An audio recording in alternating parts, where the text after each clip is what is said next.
Well, good evening, everyone. Hello. How are you all? Good. Never gets on. Good. Well, welcome to episode 18 of Diary of a Lincoln Geek and Let's Talk Board Games.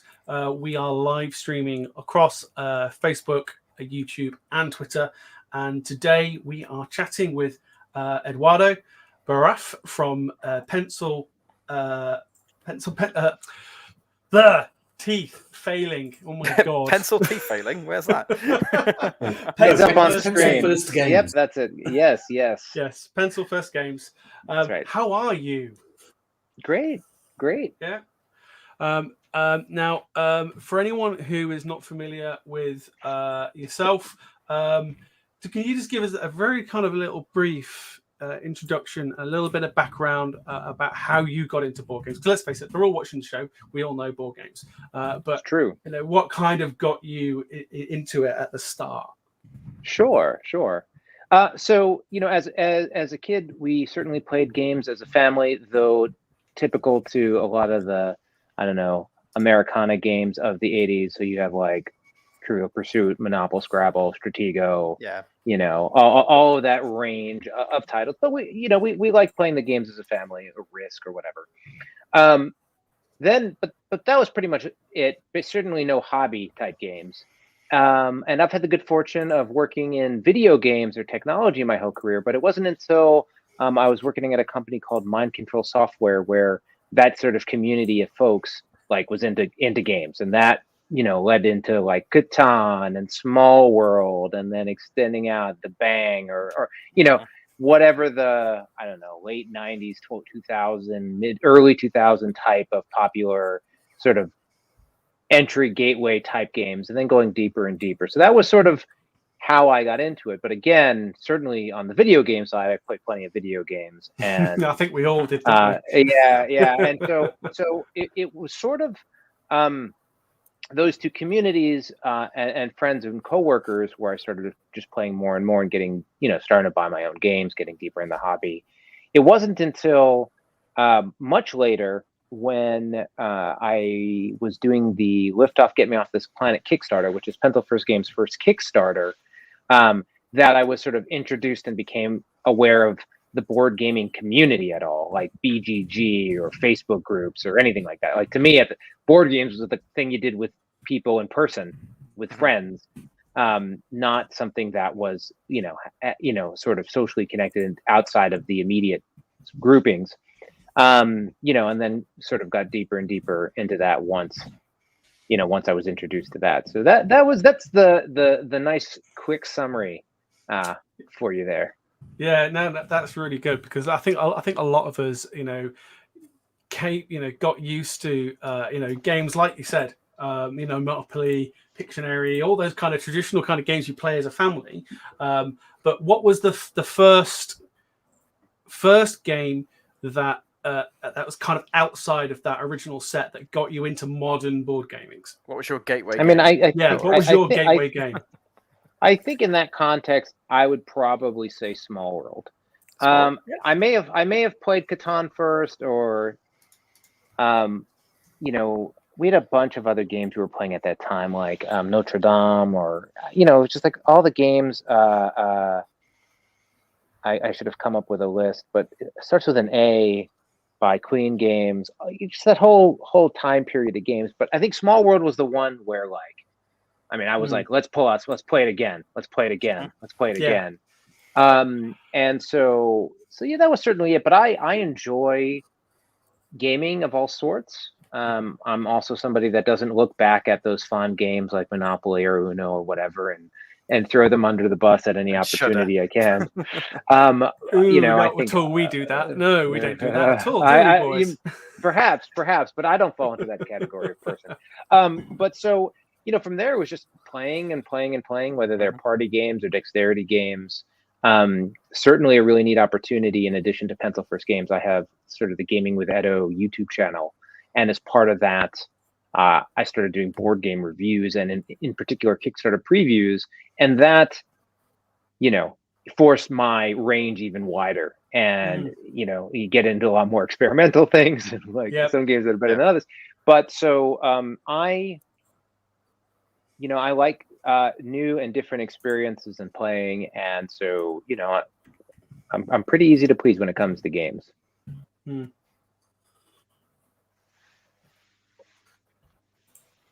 So I know I often lead this chat show with lots of kind of questions, but my colleagues will probably chime in with anything as we're going along through the rest of the evening. And like I say, we may get some questions from the internet out there. So if you are watching, we have got people watching live at this moment in time. So if you have got any questions for Eduardo, as we're going through things, then please do, and we'll bring them up on screen. But one thing I wanted to mention before we got into depth with the new game. I understand Maul Peak is a sequel. Am I right? It is. It's a sequel to. It's a sequel Skulk game. Hollow. Yes. Yeah. Exactly. It jewels up, doesn't it? It becomes so you can play. So Maul Peak's a 2-player game, and then the previous game was a 2-player. So bring it together, you can play in teams Skulk Hollow and Maul Peak as a 4-player. Is that right? Yep. So Skulk Hollow from its outset was unabashedly 2-player game. Mm-hmm. Not a 1-player game, not a 3-player game, not a 4-player game, an asymmetric 2-player head-to-head game. Nice. Inspired by Shadow of the Colossus or Confrontations. That was another. I played a ton. Another like deep game was Lord of the Rings: The Confrontations. That's a game, you're talking thousands of plays. But so that's what it was, and that's what it was intended to be. And everyone said, well, you could do this, you could do this. It was like, that's not this game. This game is facing another player. But as we, as the game came out, and we've been really happy with it, and we wanted to expand on it with Maul Peak. At the time, there's different ways to extend and expand games. You can do piecemeal content, you can do product. And we had always thought of it as a full sort of standalone experience in that world. And so, in building out Maul Peak, we introduced the bears. So in Skulk Hollow, you have foxes as heroes. Here you have bears. They play and work very differently. And then a whole new set of guardians, which are the big monsters. And this is a 1-unit versus many unit game where you have one player has a bunch of fox and or bears, and they're fighting one gigantic monster, and you have to jump on the monster and disable abilities. Yes, so that's Saboso. I think you've won me over by mentioning Shadow of the Colossus. So so the Guardians are kind of these huge boss type creatures that controlled by a player. Yeah, one player plays as the boss, and the other player plays as the bears or the foxen. So you're on a board. This is the one with the. With the why can't I get this? Oh, I see. Okay, so my the joys of live streaming. Yeah, well, it must be slightly. I'm like, why? I'm now learning my camera is not perfectly straight to the ground here. Zoom in on you as well, can we? No, well, it's fine. But so this is a 3x3 grid, and the entire experience is here. You saw that Saboso meeple, but what happens is, based on the guardian the player is, there's a second board. So you brought him up. So here's Saboso. Here's the big version of it. And so basically, when the player gets down into the comes to the same, when you have a bear in the same spot as the guardian, the meeple, you then can jump on and move from that big board up onto the other board and start attacking him. And so that's the whole premise. But so now that we have the two sets, the idea of playing with two players, a player as bears and a player as foxes, and then two guardians all happening at the same time became much more possible. And in building it out and play testing and prototyping also a lot of fun. So the cool thing is Maul Peak's 100% standalone. You can just pick up Maul Peak and play it, but they're also cross compatible. So you can take the foxes and play the new guardians, or use the bears and fight the old guardians. And like Shadow of the Colossus, each guardian creates really interesting dynamics, and that's still true versus the different sides. So going and playing the foxes versus Quagra or Veblen, which are these new ones, that you have to play them in a totally different way, and they stress you in different manners. And so that's cool. It's certainly it's a lot of fun in that regard. I will say because this has come up a little bit, as we go deeper and deeper and deeper into playtesting.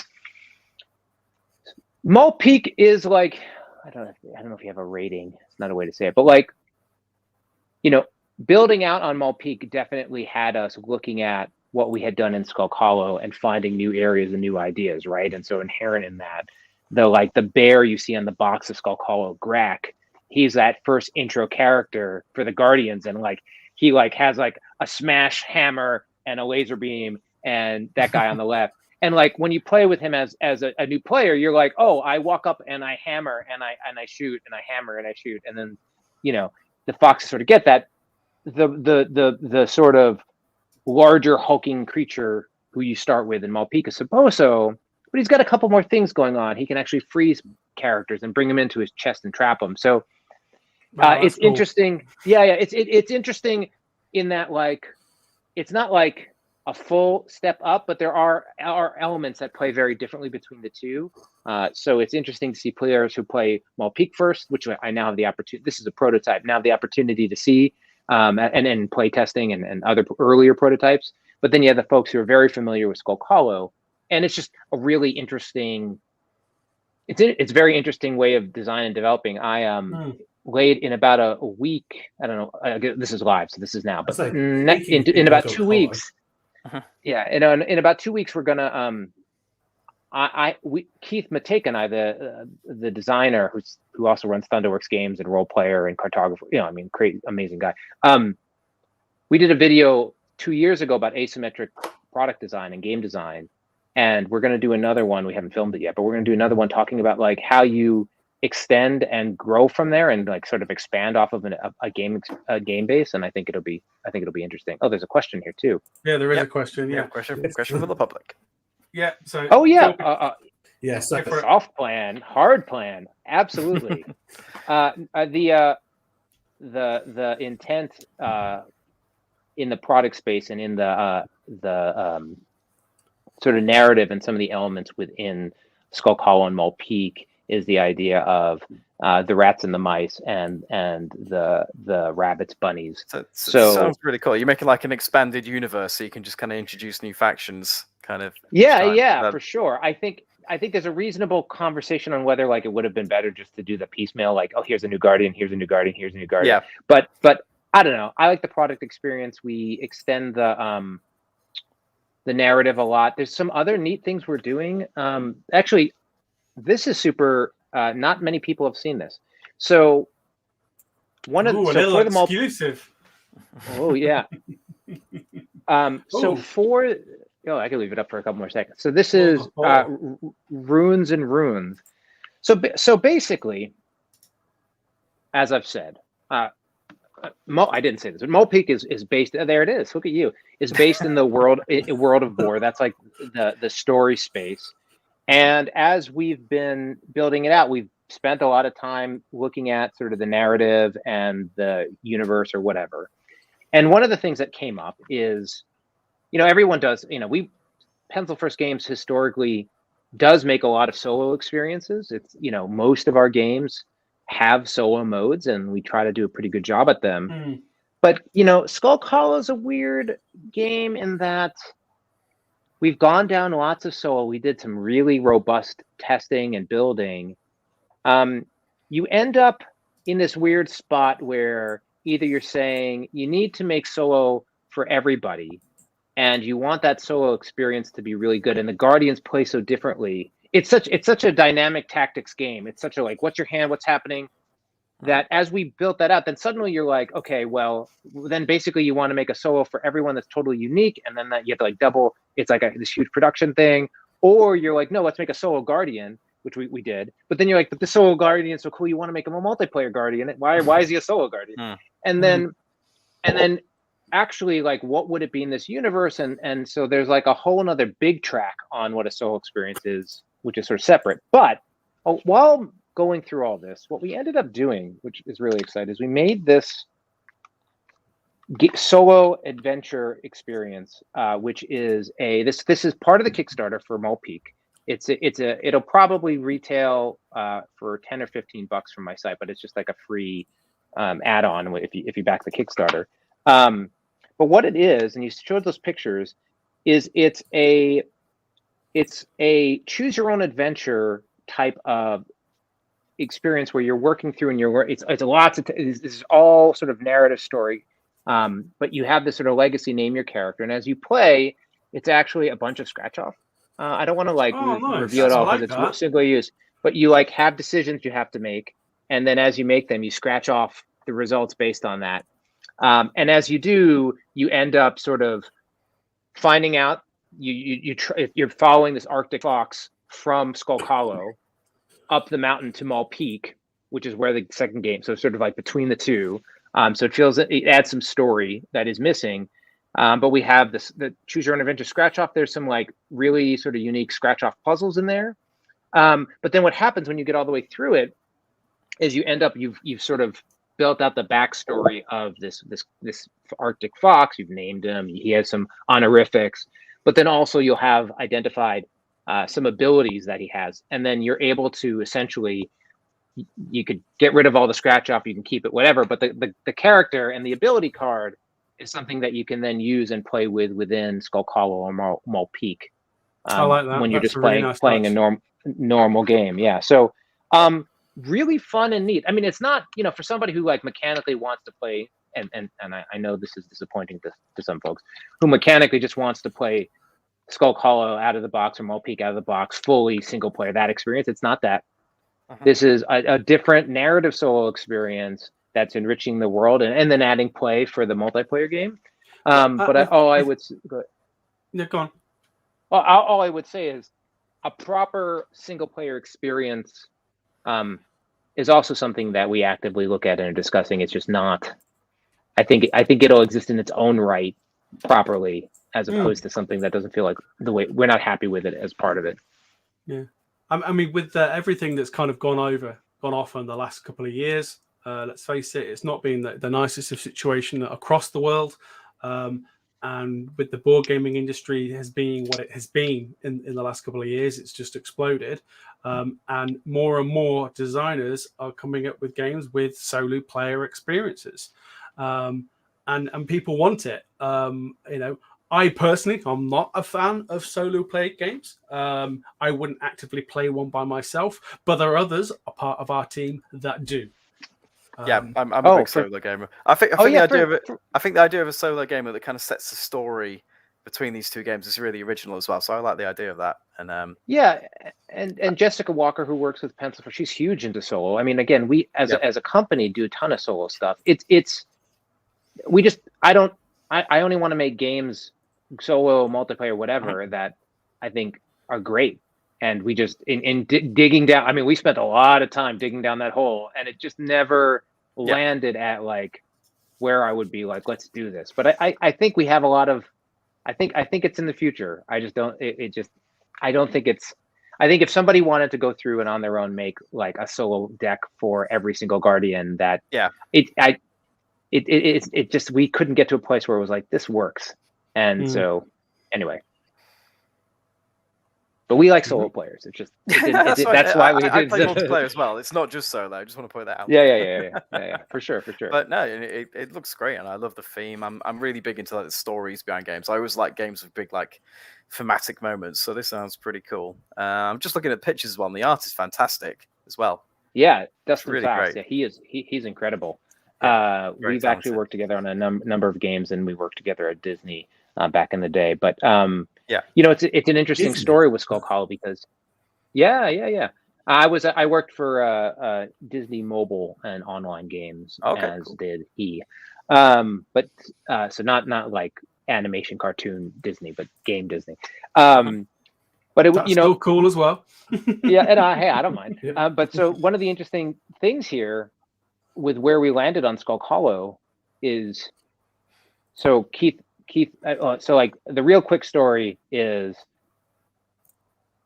playing some things was teaching a class in my kid's school when he was a young kid, and they were like all making games, and he was like, I want to make a game where you're like playing with 20 people, and and one person, it was like, let's have 20 units, but each one is controlled by one player. And I was like, well, that's cool, but like what one person controlled a bunch of stuff and the other person only controlled one, but there was only two people because a 20-person game is a totally different thing.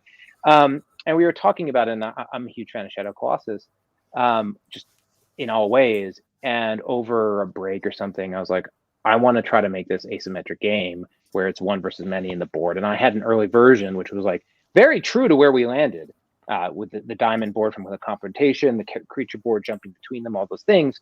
But it wasn't coming together as a fun experience. And at the time, Keith Mateka and I are good friends, and we've worked on a variety of things together. And I sort of approached him to be like, hey, can you solve this problem? Because I'm not solving it well. Because my big thing also was it was like critical for me, two things. It had to be highly thematic. I wanted it to feel like the guy's on my shoulder and I throw him to the ground and then I blast him. And I wanted that to be like, I wanted you to feel it. And actually, if you play Skulk Hollow, you're like, it creates all these like stories. Like when you talk about a Skulk Hollow game, you like talk about how you clipped him in the knee and he fell over and then he got up and but the other thing I didn't want dice or rulers or anything that felt like a miniatures game in terms of that play experience. I just didn't want it to be, I wanted it to be fast and thematic. And I wasn't solving it. And Keith absolutely did. And so he came in and took over the design and owns it and is awesome. And it really, he made it an amazing game, which is what it needed to be. But at the time, I like pretty things. I like colorful things. I like cartoony things. A lot of the other line. And go ahead. Like, I like things to look nice as well, and this is one of the big things that if it looks nice and looks pretty, it'll draw me in. I'm very much, judge a book by its cover. I shouldn't, but I am. I'll freely admit it. You're a sucker for like fancy miniatures or meeples, aren't you, Chris? Probably. Yeah, I am. Yeah. But production quality aside, even like I'm just like I resonate with whether it's anime or cartoons or that kind of graphic look. And so a very interesting conversation with early versions of Maul Peak were like more cartoony, like more Robin Hood, if you think of Disney, more even like more Robin Hood than Secret of Nim. And Keith, who does role player, right? Who's like high fantasy, illustration, like very early on was like, no way. I don't like this art at all. Why aren't you making this illustrations high fantasy, that kind of experience? And it was a really interesting conversation because, different people feel about it different ways, but I just didn't that wasn't what I was looking to do. But what ended up happening was in an effect, what Keith ended up doing was being like, it's just not scary enough. The Guardians aren't cool enough. And so we kept ratcheting them up. Still cartoony, but like meaner and meaner and meaner. So now we have these like really aggressive, grotesque beasts, married with the hero, the fox and or bears that are a little bit, not quite as over the top.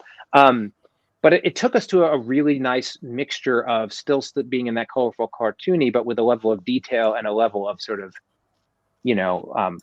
ferocity, for lack of a better term, that really, really stands out. So it was like a really nice, a nice influence on the visual direction, even if we didn't just go pure fantasy. And I think to certain markets, it would have arguably been more successful had it had that look. I mean, the look of it being colorful and somewhat cartoony is certainly a turnoff to some. But the game's also not too crunchy. So like, it's sort of like, would they have been disappointed?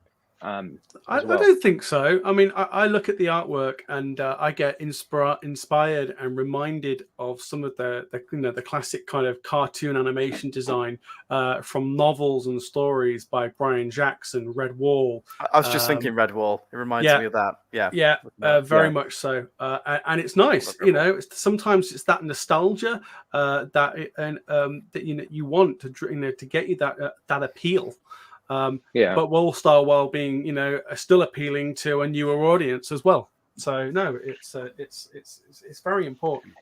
And that those influences will be even stronger with the mice and the rats for sure. Yes. I see. You've now hit. Yeah, go on, Dan. I was going to say, you mentioned Redwall, Shadow of the Colossus. You've won me over. You can stop. I'm going to buy it, all right? Yeah, go ahead, please. No, and I think, it's a really fun narrative space in a lot of ways. And so, I think it's been a blast. It's the kind of game, on a production like this, we're at a point where you do a lot of the heavy design work early on, and then you're playtesting and refining. But when you get to the Kickstarter, you've already done a lot of work, and now it's sort of the moment where we're looking to fund it and get the support, and then it's going to be even more time before it actually hits retail. And so in that time, one might imagine you're messing with the next game or other things going on.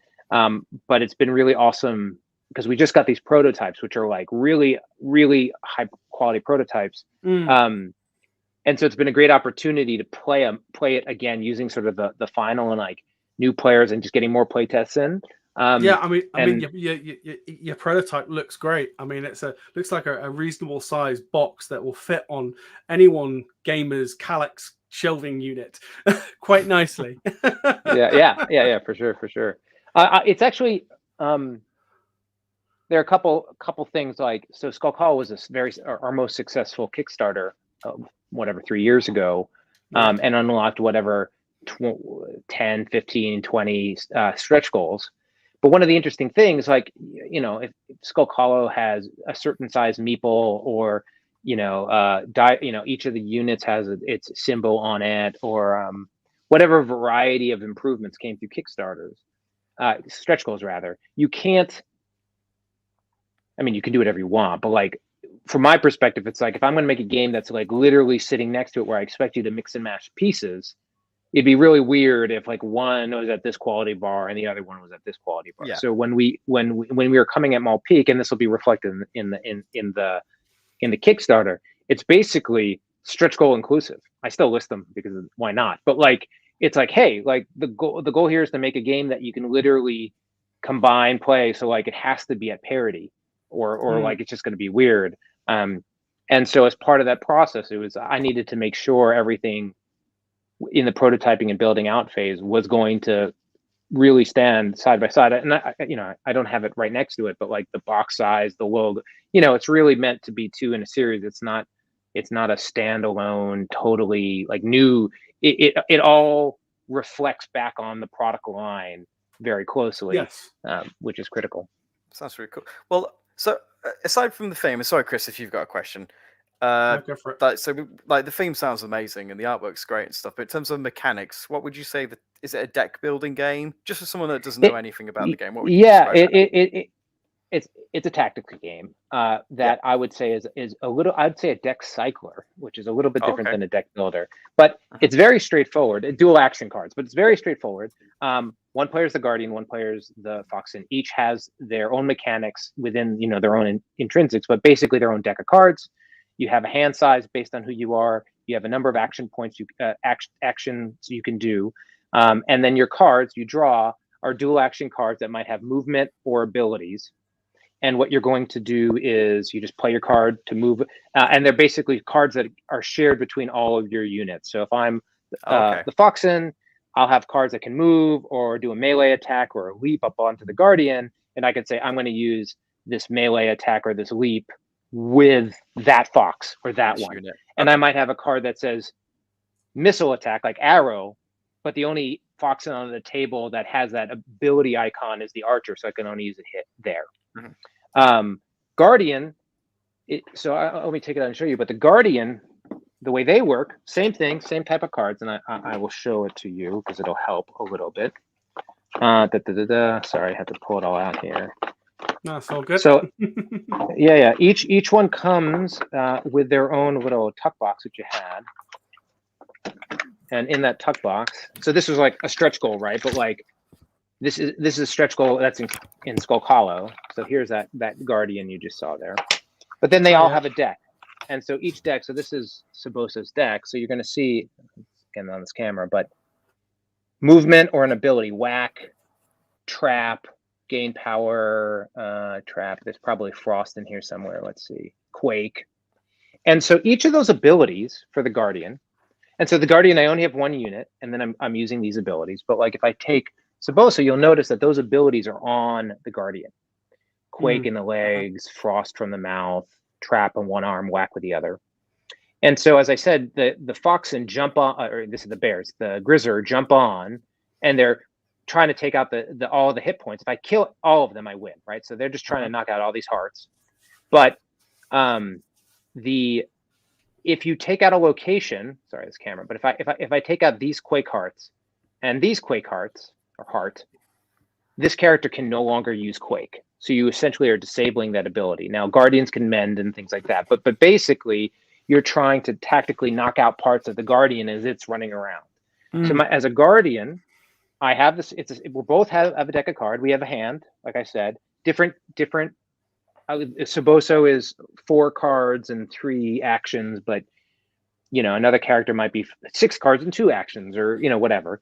But I have them in my hand, and I'm just playing them to the table and moving around. The Guardian is either trying to kill all of the bears, or each one has a unique win condition. So in the case of Saboso, he's got this awesome cell in his chest here. And his Frost ability puts a shiver token or a stun token under units. And if a unit is stunned and he can walk up and pick it up with his trap ability over here, he puts them in their chest and they're out of the game. So this guy is actually going around and trying to stun and essentially trap the bears. And if he traps 4 of them, he wins. So typically when you're playing a Guardian, you're sort of like managing their overall, which win condition are they going for at any given moment. The Foxen are different in that they have a leader. The Foxen you can be a king, queen, prince, or princess, but that unit is like a king in chess, where if that unit gets killed, game's over. Game over. And so, Skulk Hollow has an interesting dynamic where you can feel like you're kicking butt, and then you're not paying attention, and then the Guardian kills your king or your queen or whatever, and the game's over. So it has that very checkmate, I didn't realize moment to it. It feels a little different with the bears, because that's another place where the games differ. So I was talking about, so we have the bears, pulling this all out in front of me, right? Unlike the Foxen, so here's a little bear, the shaman. I like that. I like those. We have cute meeples. yeah, I am too. So there's a limited number of them in Skulk Hollow. For those who are familiar, that card deck that you're drawing, one of the things you draw is a card that represents your fox or your archer or your knight, and to summon them into play, you just play the card and they appear. So I'm deciding, do I want to put more units out or use more abilities? In Maul Peak, it's very different because there's far few. Oh, and if they die, they get taken off, and then you can summon them again later. So there's no limit to the number of foxes. For the Grizzer, you just have these units. I'm sorry, we're dropping like flies. I think we've lost George and Sui to the void there. Yeah. Yeah, they're having connectivity issues, so I don't. Sorry about that. We can still carry on. It's fine. Sorry, well, maybe it'll just be me at the end. Who knows? So you have these different units, but to bring them into play, you actually summon them essentially with rage or a mana cost. But you've built up a resource you're paying, and once they come in, that's it. You've summoned them. If they get knocked out, they're out of the game forever. But again, not knowing Skulk Hollow, but in Skulk Hollow, all units are like 1 heart, maybe 2. Whereas these units obviously are just much hardier in terms of the amount of damage they can get. So at a practical level, it plays very differently depending on who you're playing as on either side. But effectively, you have a hand of dual action cards, and you're playing you have a certain number of actions per turn, and then you're just taking turns back and forth. So it's pretty easy to pick up, but the combination of abilities and the different guardians, and now with the different, the bear and the fox, and create just a pretty wide range of tactical experiences that go in really interesting places and create really interesting dynamics. No, I like it. You've sold me. It definitely appeals to my gaming style because I like those kind of games. I like deck builders. So yeah, win-win. I think I need to either get a copy of Skulk Hollow before you release Maul, but I'll probably be looking to check out the Kickstarter myself when it goes live. Please. Speaking of which, when is the Kickstarter going live? Pending any surprises, it's targeting March 8th, Tuesday, March 8th. So, it's a little over a month from now. We have produced a small number of these prototype copies, and those are going through the circuit, if you will. And in the meantime, we're like finalizing stretch goals and not stretch goals, like price points and the Kickstarter page and the intro video and getting that all put together. Pencil First Games has run a lot of Kickstarters. This is probably 15 or 16. Wow. So I was gonna say you guys have done a few now. Yeah, no, we're not we're in the high number, not the crazy category. Like there's certainly people who are in like 50, 60, 70. I'm not that kind of Kickstarter volume, but done a lot of Kickstarters. So it's not as it's not a fearful thing. It's not something where I feel like I don't know what's going in. It's very known in terms of the effort and what's involved. So that's good. But it's still a lot of effort and there's still a lot involved. So we are going through that process now. Can you get the original game on the Kickstarter as well, or would you have to buy it separately? Is that in retail now? Yeah, absolutely. So, certainly, because again, like with a Kickstarter, it's like this game, we'll do the Kickstarter, then you're still going to have to wait another 9 months or a year to get the game. But Skulk Hollow will be available as part of the Kickstarter, but is also pretty widely available. We've gone through periods where we were sold out, but we have stock again for the last few months, and I expect that to last for some time. So certainly, if this sounds appealing, I'd just say, hey, go play Skulk Hollow. But if you're not, or you're busy or whatever, you will be able to back and get both copies. No, that's great. And speaking of talking about Kickstarters, because of course you guys have done a few now. Sure. One of the ones that that kind of introduced me to your channel, because being a fellow reviewer and a fellow streamer, because actually that's how we started. We got getting into board games ourselves as a group of friends, and it was me and Dan that kind of just said, why don't we give this reviewing a go? Sure. So, yeah. So we humble did. beginnings.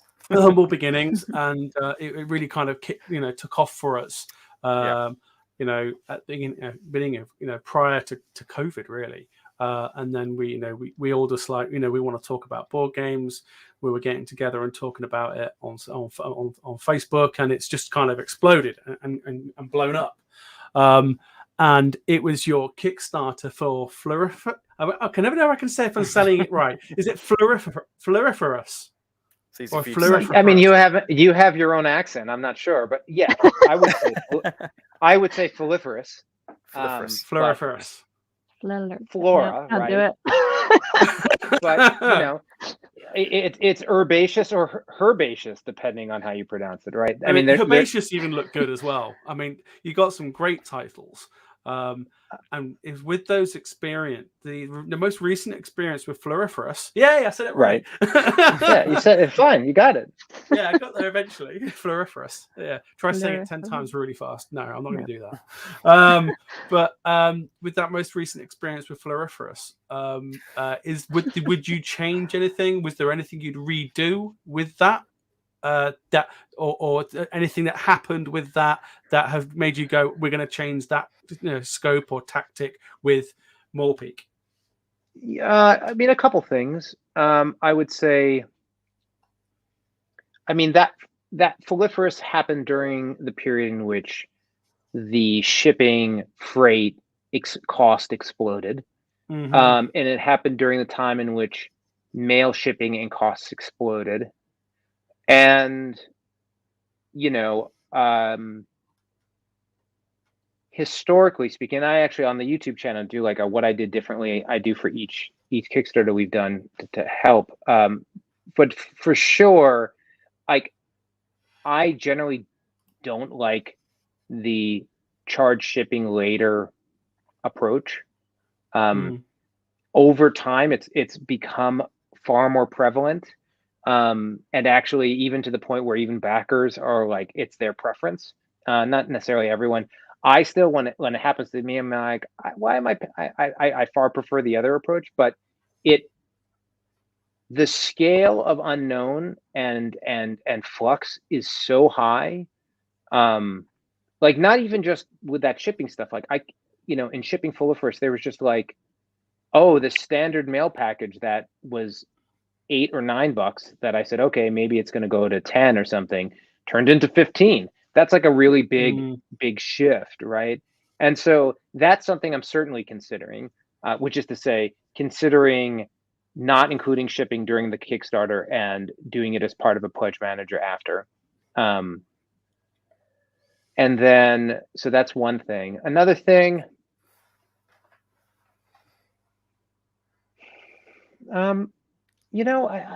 overall Kickstarters have been pretty, I mean, you're always considering new platforms. There's active new concern on Kickstarter and how they're taking on sort of blockchain and Web 3.0 and those concepts. And that sort of has caused some tremors in certain circles of the internet. Yeah, no, I agree with you on the blockchain element. I think that is concerning some people. Yeah, well, and what it is, I mean, part of it is like what and how it gets implemented, because at a practical level, that part of the technology, not the NFT / Bitcoin or currency one, but more just like the idea of distributed code, is going to be pretty foundational across all things, right? So there's different elements. Anyway, so that's getting figured out, right? And that's something we're just paying attention to. So you'll get GameFound, you'll get other options. We are actually, a better answer perhaps is, because we got so backed up. This is fun. So Floriferous, you mentioned, we have, we'll just, maybe this will be, so this is Floriferous. This, we did the Kickstarter, it's at retail, been very well received. We're super excited about it. But we also then have Delicious. And what's very unique about, and this is in that line, right? With Herbacious, but we aren't going to Kickstarter with Delicious. Delicious is going to be, we'll do a pre-order and then otherwise straight to retail. So that this will be the first game that Pencil First Games has ever done that was not Kickstarted in advance. And so depending on how it does, that also could determine the approach. And in that line with Floriferous, these tend to be smaller games. Pencil First Games couldn't do Maul Peak without demonstrating the interest in doing the Kickstarter and building it out, like just fundamentally. Delicious was like a little, it's still a risk from a company perspective, but at a smaller box size with less components, it's a different type of investment, and it's sitting on a line of games that have been successful. So we're giving it a shot, but we're gonna see how it goes. So that that wasn't really from the Kickstarter per se, but it was looking at the realities of the market today and shipping and all those things, and saying maybe this is what we're going to try to do. I'll also just note quickly for Delicious, what's really neat about Delicious. During the pandemic, solo play was really big, right? The other thing that has been big is online play and shared play. And so the premise, Delicious was made entirely within the window of the pandemic or whatever. And the premise was, hey, can we make a game where everything you need to play, it's a flip and write, so everyone has their own sheet and their pencil or whatever. But can we make it where everything you need to see can be managed by one person and on camera easily? So like, how can I play this game with my brother and my mom and my friend at the same time, where one of us has a copy and everyone else is able to play with us really easily, like without having to be a streamer who has multiple rigs and blah blah blah, where like all of it can really fit on like I've put my phone on top of 4 game boxes and it's on the table, and so I think we succeeded. So what's really neat about that one is anyone can print the play sheet, has all the all the information, and then whoever has the game does the card flipping and the token stuff in the middle. And then people can enjoy it and play together. So we're really excited about that. And that one was really, that premise was a unique premise. Not that there aren't other games that fit that category, but that the desire to make a game like that really came out of the last 2 years. Okay. I mean, you've got digital versions of your games available, haven't you? I believe on Tabletop Simulator. And Tabletopia. Depending on the game, I think Liftoff is Tabletopia.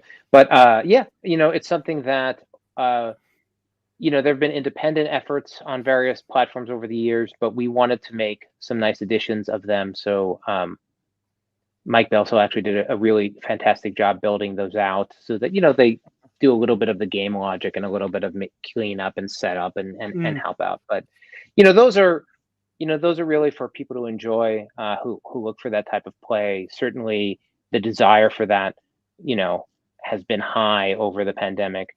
Another category or platform like Tabletop Simulator I'm talking about right now, with its own, set of issues that they're working through right now, right? And so as a publisher creator, it's also a little challenging because like there is a platform you're working on and investing on it, and then there's some shift, and then you have to deal with the realities of what that might be, right? And so it's sort of hard to pinpoint best action sometimes, but anyway, yes. So we're on those different platforms and it's available, but it's also, at least in the case of Delicious, it wasn't that we wanted to make a digital version that required whether it's Tabletopia, Board Game Arena, Tabletop Simulator, any of these new ones, the barrier to entry on that is like really high. Like it might not be high for everyone in this room, but to the average person, like something where you're like, oh yeah, you need a Steam account. The barrier of entry to a Steam account is humongous. And then you need to and then you've got the learning curve that goes with it as well, because if you're not familiar with those kind of platforms and virtual board games in general, you want to give it a go, you've got to then learn the software as well, because it's not just as straightforward as getting a box out and playing the game and reading the rules. It's not. No. And if you have a potato computer like me. And a 56k modem as well, sorry, by the look of it. Yeah. For sure. But the thing that Sorry, mate, as you say. Oh, no. The thing that everyone knows how to do now, almost everybody, is jump on a Zoom call, jump on a Google chat or video chat, or like that is no longer a barrier to entry. Where because my parents are older, and so there's certain technologies they're not as familiar with, and but like at the beginning of the pandemic was one thing, but now if it's like, hey, let's have a Zoom with everyone, in the family, that's like not a issue. And so again, with Delicious, which is a game I really see as a game to play with all levels of players, really any easy, accessible. Part of it was, if it was something that you could play and share online, I wanted it not to be something where you needed those skill sets. It's like, you know how to get your phone onto Zoom, right? Okay, just point it at the cards. You're good. And then you could just talk and play and everyone can play together. So, and it's sort of inspired because I used to play, we haven't done it in a while, but my mom got into playing Team Boggle. Okay. So she'd have the Boggle, she'd turn her laptop screen down and she'd shake the Boggle and put it down. And then this is back to the types of games we used to play. And we'd all play Boggle distributed, right? And that was that was really an easy thing for her. We successfully managed to play Hogwarts Battle over Zoom. So it's those type of style games you can do without having anything too fancy or technical. Yeah, that's very early in the pandemic, wasn't it? It was, yeah. It went really well, actually. It did work really well. Yeah, I mean, speaking of technical, Simon says it's not only the software, but if you want to add custom buttons, then you have to have a scripting language to learn. In regards to developing games on Tabletop Simulator. And again, I make video games. That's professionally, I make video games, and I'm used to dealing with teams of dozens and dozens of engineers. I mean, one of the beauties of board games and why I make board games as a hobby is because I don't have to deal with engineers, right? because it's got systems and mechanics, but it doesn't have a computer or AI. It has rule books for people. So I think there's a lot to be said for that. I can relate to that. I mean, I was a big video gamer, and I still am to a degree. But one of the reasons I got into board games was to kind of get away from staring at a screen all day. And now it's kind of become ironic because now I'm usually playing digital versions of board games. So, it's gone the other way now. Did you translate anything from video gaming into board gaming? Do you think it changed your perspective? It's a good question. They really are quite different. I would say that ultimately the through line through board games and video games, as well as most anything else in life, is the user player person experience and the graphic design intuitiveness of the systems and the interface between them, which includes like not making a pull door that looks like a push door, right? Like the having to think through what do we want the person to experience, and then in order for them to do that, what do they need to accomplish it, and what are they looking at or reading or seeing in that process is, I think, true to both platforms. And as you get better and deal with it in different cases, I think you get a better sense for it. Actually, I would say in video games, the more we've moved to mobile, I might look young, but I'm not that young. The more we move to mobile,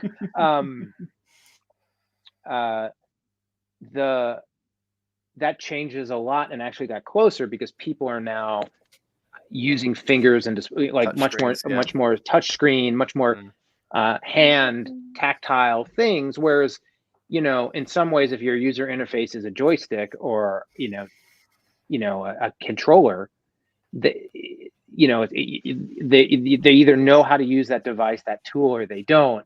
You probably, if you're making a new game, aren't teaching them how to use the tool. The platform taught, Xbox taught them how to use that, or Nintendo taught them how to use that controller. You don't have to worry about that. You can believe they know how to use the A, B, and up, down, left. And so, but and there's some equivalence in mobile, because now people, like, if you taught, we used to have to teach people to pinch and zoom or to like swipe. Like these are now people get it. You don't have to teach them that, right?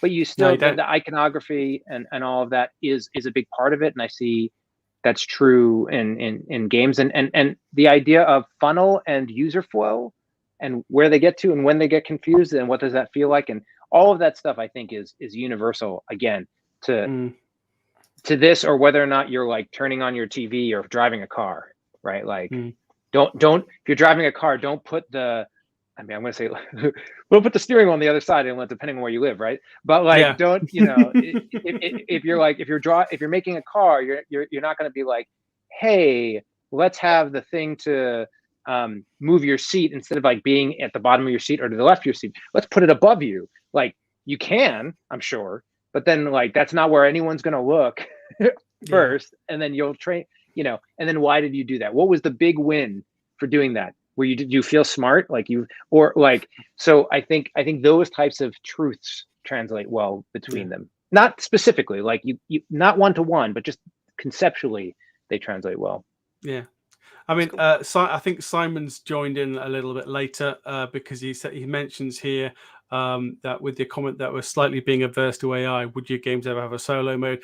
They do have a solo mode. We covered it earlier, so no, but it's a good question, because I don't, for board games, I prefer, this is not the comment. I don't like games where I'm automating another player through some automa that's essentially like plugging in what you do in a video game where you'd have an AI player. And the goal here is like, I'm trying to play this multiplayer game with a computer controlled player, but where like I somehow have to do the computer controls for that player against me is like not an experience I enjoy. I don't mind top, point, leaderboard type of like score list. Like, can you beat this score? Can you beat that score? I like solo experiences where I feel like I'm playing a version of this game solo that's not attempting to be giving me the multiplayer version exactly, but in just allowing me to play a solitaire version of this. Which going back to Maul Peak, which sort of turns into like what I struggle where you're building to go back into where we were with Maul Peak. I'm going to this Guardian Saboso, and I'm making a deck to play it where he's like moving in around in a way that's not, maybe reacting to you, maybe not, but you have to then manage it and you're moving his piece. Versus, what if we had a version where we created, 3 towers on the board, and each tower had a thing that was going on, and you need to take out the towers, and as you do, they're like dropping, like something that was like taking you through a different type of experience. But I'm not huge on though, like when it's Automa, where it's just that experience. There's plenty of good mid examples. Herbacious Sprouts has one where you have, I'm playing, and as I'm playing, it's acting as if another player is doing some things, but they're like sort of falling out of my decisions, as opposed to like I stop what I'm doing and then like play that next side. But there are people who really like that and do a great job building it out, and there's certainly nothing wrong with it. But to my tastes, I fall the other way. Yeah, I'm of the same taste. I'm not a fan of Automa players taking over while you play against it. I like solo play per se.